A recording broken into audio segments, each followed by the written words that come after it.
ये हैदर का नहीं था, जूनियर टर्म में, फर्स्ट टर्म में ही was caught landing a race.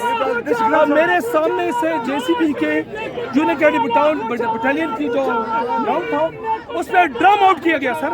इसके पीछे ढोल बजा because he was lander. He is giving his S to his coursemate be caught. और ये बॉस्टन में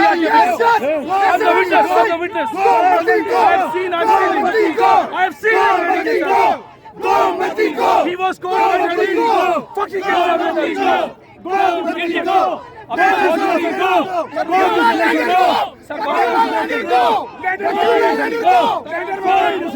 पार्टी है ये।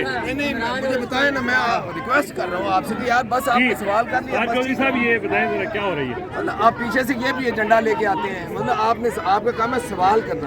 आप अगले बंदे आप क्या अपना मेरे मोहतरम ये जो एजाज सैयद साहब हैं, अब्दुल्ला जान साहब हैं, मेरा कोई एजेंडा नहीं है। मैं ऐसे एजेंडा देख रहा हूँ कि आप लोग सवाल पूछते हैं, अगला जवाब देना उसकी मर्जी, वो जवाब देना दे। अब किसी भाई मैं भी तो सवाल करने आया हूँ, मैं तो सवाल करने बेटी भाई हमेशा